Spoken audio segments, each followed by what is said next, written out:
All right, today we're tackling the hard problem, going over what it is, why it has been unsolved for many years, and then we're going to solve it on this video, okay? And if you don't believe me, stick around and I'm sure you'll be very surprised because the answer is very simple and very straightforward. It's been existing under our noses for thousands of years, beginning with the Vedanta. So, the hard problem. What is it? Probably already know the hard problem of consciousness. Essentially, how does consciousness, our subjective experience, our personal experience, arise or emerge from matter structure with no experience? Meaning you have this matter, which modern day science and academics and people in general believe is lacking experience, is dead, unconscious, lifeless, nothing's going on in there, right? How does that stuff, the same atoms in this board, eventually come into my atoms in my body, create this thing called my experience, me talking, feeling things, having these memories, all of the things that create my subjective experience, your subjective experience, every person on this planet's subjective experience, and also living beings, depending on how far down you want to go, the line of sentient beings of like, when does consciousness actually begin? Because, right, that's another hard problem that can't be answered by modern academia and scientists. So you have the neural activity, third person physical patterns that lead to our subjective experience somehow, the hard problem. Okay. And this is, again, a more scientific, left brain, materialist, physicalist way of looking at the world, which is they're saying, well, we know that matter has no consciousness in it, no subjective experience. We know the camera that is filming me right now, your computer that you're watching this on, or your phone, or whatever apparatus, all of this stuff around me that is not alive, that's not conscious. There's no consciousness in it. It can't be because we've decided that, right? We've just decided that there's no consciousness in everything else that's not us, but there is consciousness in us. We've decided that. So how does unconscious matter, dead matter, empty matter in a certain way, become conscious? So it's the concept of the ghost in the shell, right? The soul, the experience, the awareness, even the self-awareness, the self-referential ability that humans have that other sentient beings do not have, all right? But this implies dualism, because that means you're assuming that matter is fundamentally, ontologically distinct from mind consciousness, or from consciousness and structure. So first-person experience has nothing to do with third-person patterns. It's completely separate. This is what is assumed with the hard problem. This is what's assumed in modern science, materialism, and physicalism. There is no experience, consciousness, and matter is the default assumption when presenting this hard problem of consciousnness. You have 150 years of neuroscience that can't answer this problem and can't determine how matter produces mind. We have all of these neural correlates and activities that we can correlate certain neural activities to certain subjective experiences, but we don't really know why that neural activity, we don't really know why the electromagnetic firings in the brain, the neurotransmitters doing what they do, why it leads to this subjective experience, this vivid, rich, personal experience that is mine and yours and everybody else's happenings. Okay? First person happenings is how we define it. Internal. But there's the error that I kind of already alluded to with the dualism trap there. Because matter is assumed to have zero consciousness, but that leads to some consciousness, which is a contradiction. It violates the law of non-contradiction. Strong emergence. So you have not A producing A. You can't get something from nothing. You're getting something from nothing. You're getting something with no consciousness, by definition, allegedly, right? Allegedly, no consciousness, leading to something with consciousness. How does that happen? It's impossible because you're contradicting yourself. You're saying, this pizza has no pepperoni in it, but magically at some point, pepperoni comes out, even though there was no pepperoni in it, right? It makes no sense. It's because it's illogical. It's logically impossible. It defies the laws of non-contradiction, which is the most fundamental logical law there is. It allows for anything to be distinct from anything else. It is necessary for our existence, or for anything to exist as a distinct thing from something else, right? I am not you. You are not me. The only reason why we can exist is because I am me and I'm not you, and you are you and you're not me. Well, this blurs the lines when you say, oh, well, this thing with no consciousness is magically producing something with consciousness. And the only variable that we're adding is time. So you have structure versus experience, this binary, this dualism that's inherent in this question. Structure is essentially the relational external phenomena, and experience is what it's like to be, feel something internally phenomena, right? But at the fundamental ground of all of this discussion, we're being honest with ourselves, is that no brain scan, math equation, or description, third-person description, can ever replicate the feeling of love, grief. Meaning that no matter how much I describe the feeling of love, or the feelings of grief, or the experience, let's say, the experience of grief and love, right? No matter how much I explain it to you, I write down the equation for it, I show you the neurochemistry, the brain scans, whatever it may be, there is no way for you to actually understand fully what it is like to be in love or to feel deep loss and grief, let's say of that love, most likely, right? That's where grief comes from, the loss of love, without actually directly experiencing it.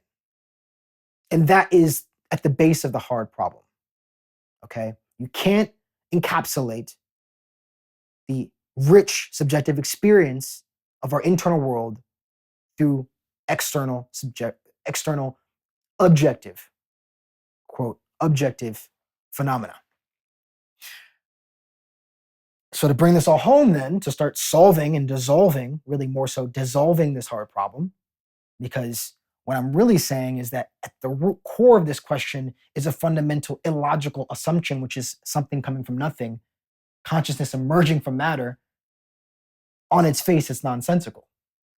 Because everything is one substance. Mind and matter are not two ontologically distinct things, they are two sides of the same coin. It would be like saying, how did tails emerge from heads? It didn't. They're two heads only exist because of tails, right? They're two sides of the same coin, but the coin actually is consciousness. Dualism, strong emergence, is necessary for mind and matter to be ontologically separate and for one of them to emerge from the other. There is no strong emergence. That would be possible. Impossible. That's something coming from nothing. There's only one substance, which is consciousness, and all the different things that we experience are different modes, constraints, apertures, versions of consciousness in different finite forms. Like you have this one big conscious ocean, and each wave is a different aperture, a different finite mode of that ocean. So the structures would be the waves, the ocean would be the consciousness. Infinite one substance that we call creation, existence, universe, God, whatever you want to call it. So the internal and the external are mere reflections of each other. Brain activity is directly correlated with the subjective experience, but they cannot be separated from each other because your subjective experience in three-dimensional space and time is being reflected physically, so externally and internally. There is no separation between consciousness and structure because they are both the same thing. So that's already solving the hard problem because we're now agreeing that they're not two fundamentally distinct things. So one doesn't strongly emerge from the other. They're just different modes of the same thing. The brain is the finite constraint structure of your consciousness, the physical manifestation of your subjective experiential nexus. So some people, you like to use the analogy, it's a little crude, but it does work in this scenario, which is that the brain is like a receiver of your particular mode of consciousness, even though the brain is also consciousness as well in a certain form. But let's say your certain subjective experience is being filtered through your brain and manifesting through your brain. So that is what the brain is for. It is not producing that experience, it is filtering that experience. It is a manifestation of that experience, but a finite, constrained form of that experience. Same with the body. You have something like synthesia,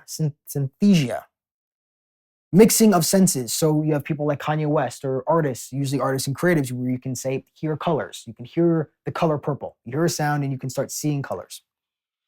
But this would show that experience follows from this geometric code, from this higher order access to a higher realm, because you have a certain sensorial input. It is not determinant of what you're going to experience. You can hear something and experience something that is different than what an average person would experience. So it depends on the person what they're going to experience. It's not like an external stimulus is going to lead to a definitive experience because it's all being filtered from our own different, unique perspective.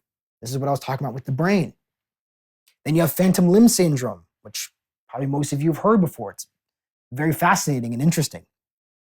The body part, say you lose a leg, is gone, but the experience is not. You can have itchiness or experiences of that limb still there, even though it's gone.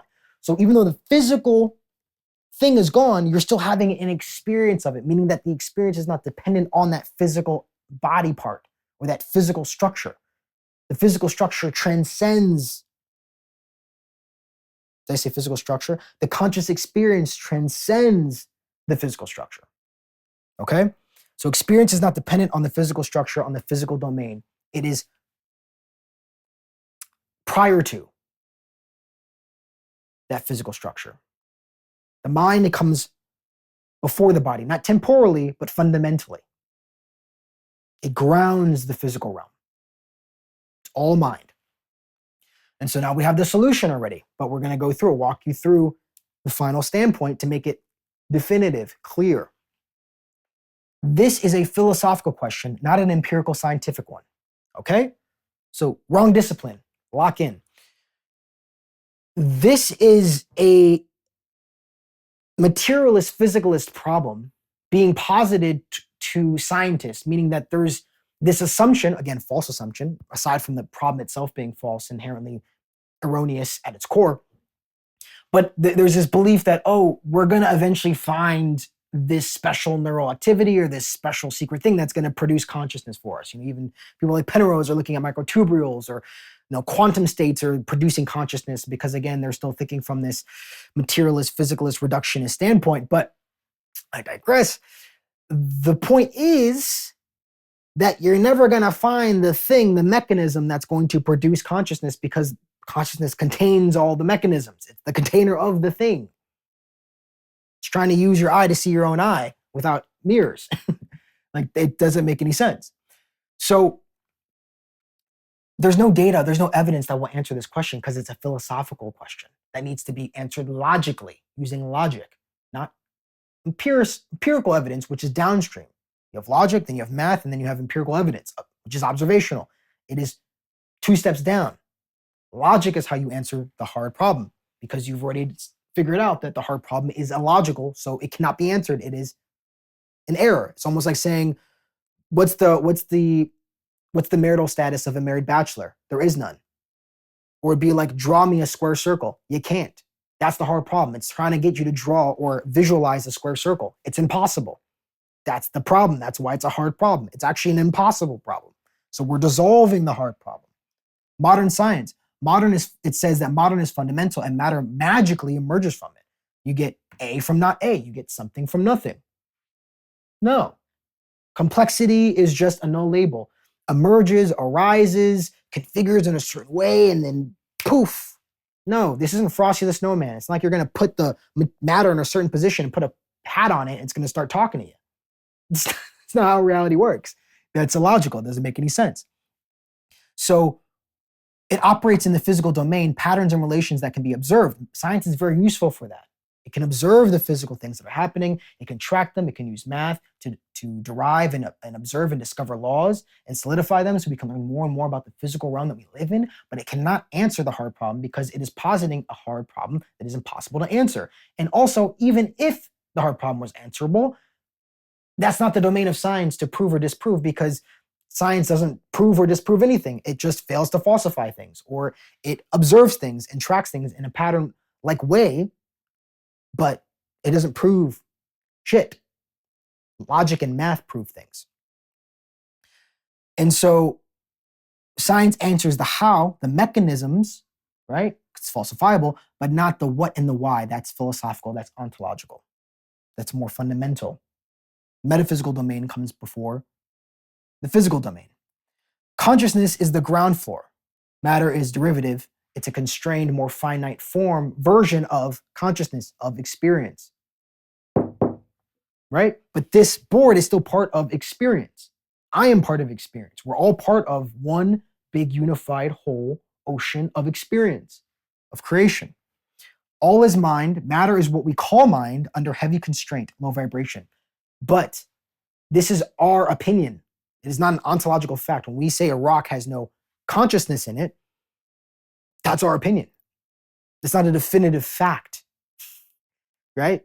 because we can't measure consciousness. It's not like we can measure the consciousness we're observing sentience, we're observing awareness and self-referential speak and narrative, but it's not like we can measure consciousness and say, okay, humans have 100 consciousness, plants have 5 consciousness, and rocks have 0. So therefore we've decided. It's just our opinion, man. It's not a definitive fact. That is an assumption that we're making. Brain doesn't generate experience. It is the shape of your subjective experience. Same with the body, meaning, like I said before, the brain is a physical finite manifestation of your personal experience. Some people call it the spirit. Some people call it the soul. You want to call it consciousness or constraint geometry if you want to be a little bit more scientific and conservative. It's fine with me. I don't judge. Either way, the brain is essentially like a manifest filter or constraint of your soul, your spirit. All formal systems, physics, chemistry, biology, neuroscience, psychology, history, et cetera, things you learn in school, describe how this one unified conscious substance, this ocean, transforms into different modes like the whirlpool, the particle, or not the particle, the whirlpool, the wave, the water droplet, ice, gas. That process is explained through these formal systems. So people will ask, okay, what's the mechanism of this one thing differentiating itself? All the formal systems explain this differentiation process. None of these disciplines will answer the hard problem. That's why it's still unanswered. But they can explain how this one substance derives and differentiates itself into me and you and this board and the air and all the elements and all the good stuff. That's what these formal systems are for. The differentiation process of the one conscious substance transforming into different modes of being is what the formal systems show you. And so the answer, to just keep it real short and sweet, is that there is no answer to the hard problem because the problem itself is illogical. It is an error. It is like asking, again, what the marital status is of a married bachelor, or please draw me a square circle. Derive the area, the volume of a square circle. You can't. It's impossible.